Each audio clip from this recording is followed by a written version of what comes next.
Start drilling na tayo mga kajimban, at inabot na naman ang ating gabi dahil may bulyong yung nakulong ng Team Marita Nakawan mga kajimban.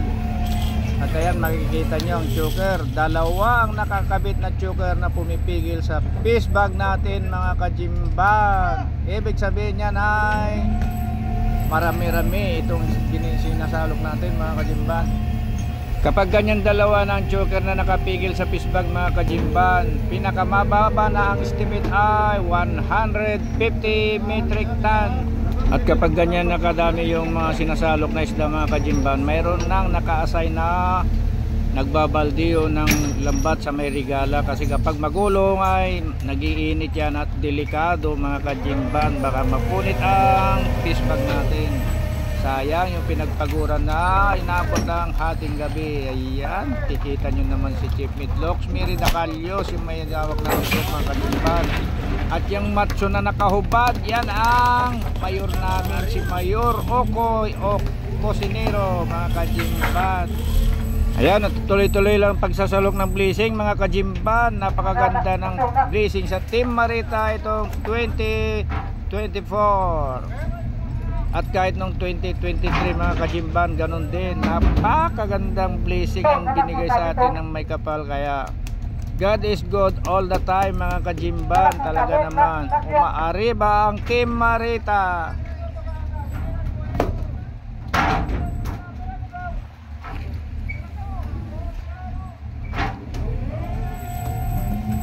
At yan mga kajimban, tuloy-tuloy lang pagkuha ng pangulam si Chef Okoy.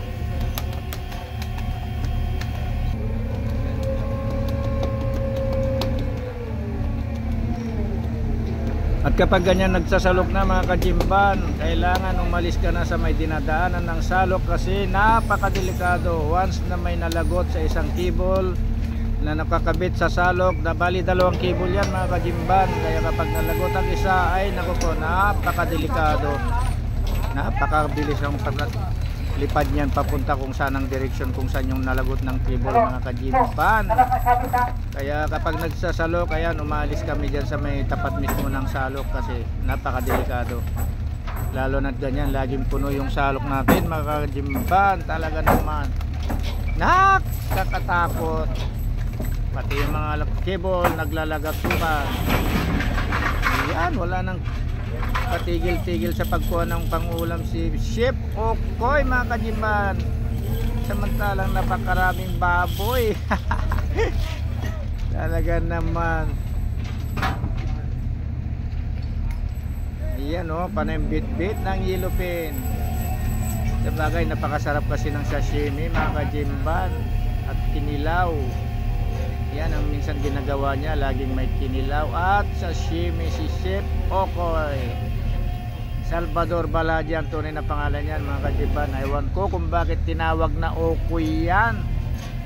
Siguro nung bata pa mahilig sa Okoy, kaya binansagang Okoy.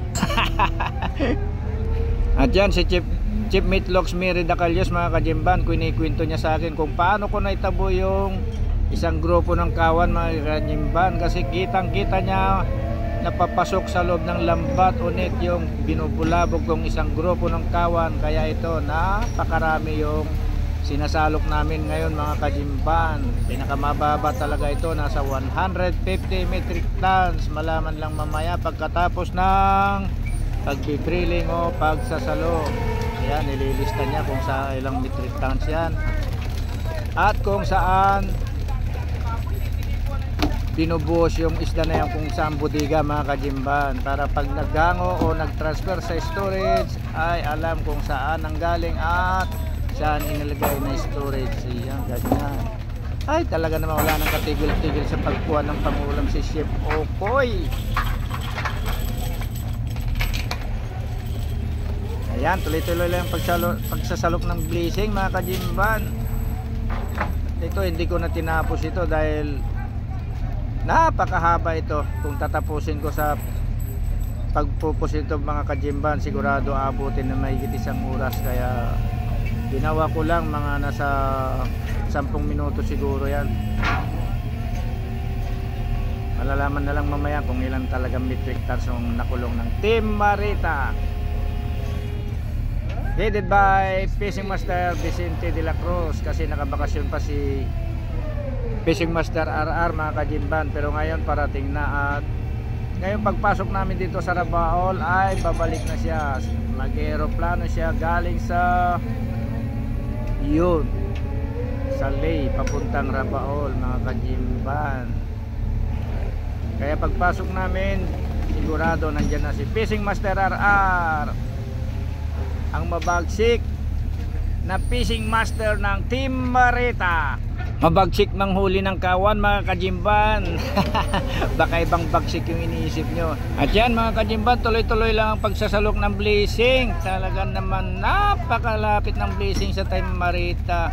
At si Chef Okoy wala nang katapusan sa kakakuha ng yellowfin. Yan, wala na kasing ibang maluto kundi isda mga kajimban at baboy. Ganun lang. Kapag galing sa tabi, ayun, may kasamang gulay-gulay pa yung niluluto niya. Pero pagdating ng ilang araw, ayun na, wala nang kahalo-halong gulay ang mga isda at karne mga kajimban. Kaya ginagawa niya, bawat niluto mga kajimban ay laging makinilaw at sashimi. Yan, paborito ko kasi minsan yung sashimi mga kajimban. Talaga naman, kahit baboy yung ulam, hindi ko ipagpapalit yung sashimi mga kajimban. Napakayami talaga. Yan ang mamimiss ko pagdating ng gagraduate na ako sa aking trabaho mga kajimban. Kasi pag uwi namin, yun na, magpapalam na ako sa Team Marita dahil gagraduate na si Jimban Manolo Ramos. Ayan, sana patuloy nyo pa rin akong suportahan mga kajimban kahit saan ako mapunta at kung anong ipost ko sa aking pagbablog mga kajimban. Away won, di kayo magsasawang suportahan si Jimban Manolo Ramos. At makikita nyo kung ano ang kainatnan niya pag nawala na dito sa fishing company. Ayan mga kajimban, kasi dumating na talaga yung time na bababa na tayo. Ito baka uwi na to sa January, kaya yun, bababa na rin si Jimban Manolo Ramos. Pinapauwi na ako ng mga anak ko, kaso lang baka alanganin na, sayang din yung buwan na malapit na rin lang. Pero kung papayagan ako, yun, magre-request ako ng kapalit, pero baka hindi na ako payagan kasi alanganin na rin yung ipapadalang kapalit ko mga kajimban. Kasi ilang buwan na lang, pauwi na rin ang Team Marita for dry docking. Kaya yun lang mga kajimban, subaybayan lagi ang buhay ni Jimban Manolo Ramos kahit wala na dito sa fishing ground. Yan, tuloy-tuloy lang pagsasalok mga kajimban. At maraming salamat sa pagsuporta at patuloy na pagsubaybay sa mga video ni Jimban Manolo Ramos. Thank you for watching. God bless us all.